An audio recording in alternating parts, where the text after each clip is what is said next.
Good morning. Hope you're well. Someone asked about bunker play and what my thoughts were on that. Really no different. Exploration of lots of different deliveries with lots of different clubs, and don't get caught up. I've got a 60 or 58 here, but I think a lot of people have a sand wedge, but I think you need to go and explore lots of different clubs and lots of different deliveries to really find out how you can solve the problems that bunkers provide, because different sand types, different sand depths, different conditions, wet sand, dry sand, and of course all the different lies that you can encounter when you're in the bunker means that you really do need some adaptable skills, just like you do in all of the game, but probably more so even in the bunker. So yeah, I would be exploring hitting with the leading edge, hitting the sand with the leading edge, with the bounce. I would be exploring hitting it a long way behind where the ball is, quite close to the ball. Steep, so attacking with a lot of sand being taken, shallow with the leading edge, shallow with the bounce. I would even be sensing that I was cut spinning it, swinging it to the right and draw spinning it. I know that sounds crazy, but go and find out what it produces, because there's no right and wrong. I think to come in to draw spin a ball out of the bunker with the leading edge shut to the path seems complete madness. Well, go and explore it and discount it, and that's fine. Definitely something I would be looking at for longer bunker shots would be different clubs, less lofted clubs, but creating the loft by opening them up a little bit, and then that'll create its own bounce in that particular club, and you might find the longer shafts shallow out the delivery, and you may be able to hit those longer bunker shots, those 40-yard bunker shots, a little bit more adeptly. Now, as always, new skill, lots of potential failure and not getting it right, so don't hit a couple it doesn't work and think, oh, this is rubbish.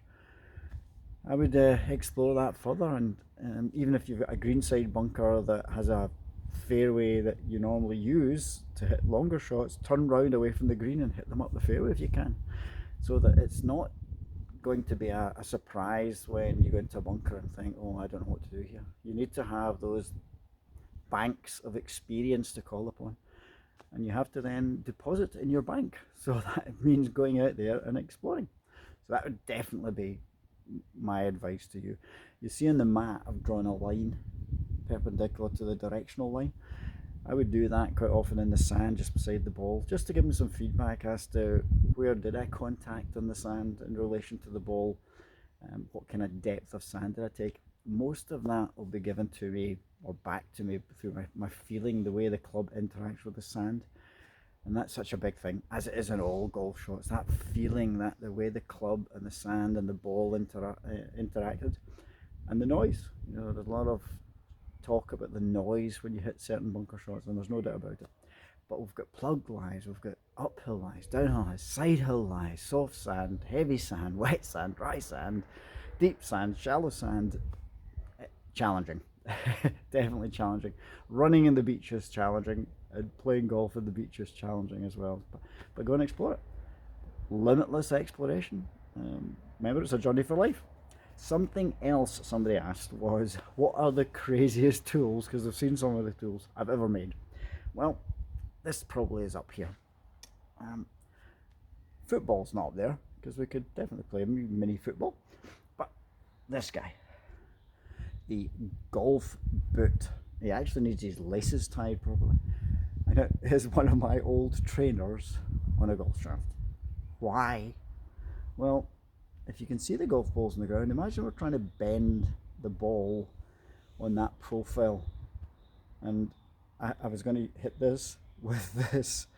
How would you deliver your foot to bend the ball with that? So there's a lot of people can really associate bending a football and how a foot is applied to do it. Now, the reality is this foot is going to have to swing to the right, and the toe is going to have to lead.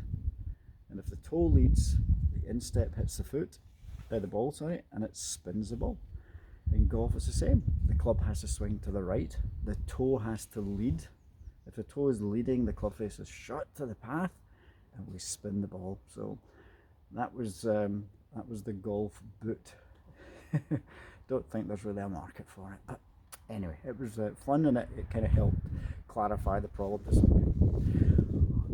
Any other questions, fire them away. If you want to contact me, you've got the details. If you go to the website, instinctivegolfcoaching.co.uk, you get my private number, my mobile number, and give me a call on WhatsApp. I'd be delighted to chat.